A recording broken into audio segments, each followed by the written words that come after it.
પ્રકરણ 7 અનોખો સંવાદ. બાળમિત્રો, તમને કઈ કઈ રમત રમવી ગમે છે? દોડ પકડ, ખોખો, કબડ્ડી, ઘર ઘર, લંગડી વગેરે. પરંતુ આજે આપણે એક અલગ જ રમત રમીશું. ચાલો આપણે રમત રમીએ. રમત રમીએ. આ રમતમાં દરેકે એકબીજાને સમજાવવાનું છે, પણ અલગ રીતે. તમે કહેશો, એમાં નવું શું કહેવાય? નવું એટલા માટે કહેવાય કે આ રમતમાં તમારે બોલવાનું નથી. એકબીજાને બોલ્યા વગર જ સમજાવવાનું છે. તેના માટે તમારે બધાએ નાના નાના જૂથ બનાવવાના છે. તમે પોતપોતાના જૂથમાં ઊભા રહો. એટલે હું તમને એક એક ચિઠ્ઠી આપું, જેમાં તમારા માટે એક પરિસ્થિતિનું નિર્માણ કરવામાં આવ્યું છે. તે તમે ધ્યાનથી વાંચો અને સમજો. ત્યારબાદ એ પરિસ્થિતિ પ્રમાણે મુખ અભિનય આંખો, ચહેરા અને શરીરના હાવભાવ સાથે કરવાનો અને બીજા જૂથના સભ્યોને એ પરિસ્થિતિ સમજાવવાની છે. એક જૂથનો બાળક અભિનય રજૂ કરે. બીજા બાળકો આ અભિનય દ્વારા શું રજૂ થઈ રહ્યું છે તેનું અનુમાન લગાવે. વિચારો અને કહો, આ રમત તમને કેવી લાગી? આ રમત રમવાની ખૂબ મજા આવી ને? નવું નવું જાણવા અને શીખવા મળ્યું. તમે જે રોજ રમત રમો છો તેનાથી તદ્દન જુદી રમત રમીને. શું તમને બોલ્યા વગર અભિનયથી રજૂ કરવાનું મુશ્કેલ લાગ્યું?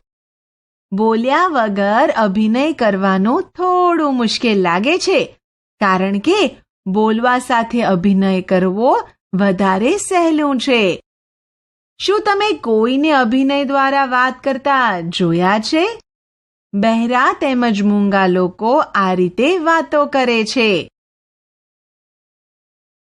વિદ્યાર્થી મિત્રો, આપણે બધા બોલી શકીએ, સાંભળી શકીએ છીએ. એટલે આપણે બધાને આપણી વાત સહેલાઈથી કહી શકીએ છીએ. પણ આપણી આજુબાજુ કેટલાક એવા લોકો છે જે સાંભળી કે બોલી શકતા નથી.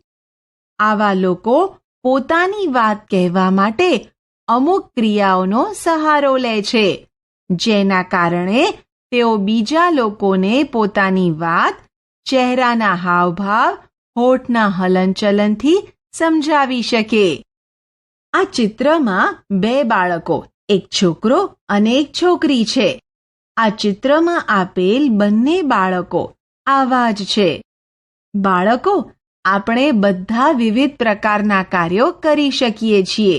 વળી આપણામાંથી ઘણા ભણવામાં હોશિયાર હોય, ઘણા ગાવામાં હોશિયાર, ઘણા રમતમાં આગળ હોય, ઘણા સારા ચિત્રો દોરી શકે, ઘણા ઝડપથી પહાડ ચડી શકે કે ઝડપથી વૃક્ષ પર ચડી શકે, ઘણા નૃત્યમાં આગળ હોય, ઘણા કવિતાઓ લખવામાં પારંગત હોય.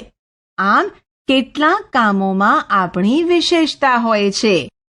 બાળકો, તમને ખબર છે, તમે શાળામાં બીજા બાળકો પાસેથી ઘણું બધું નવું શીખો છો, તેમજ તમારા પાસેથી બીજું કોઈ નવું શીખે છે. આમ આ પ્રક્રિયા ચાલ્યા કરે છે.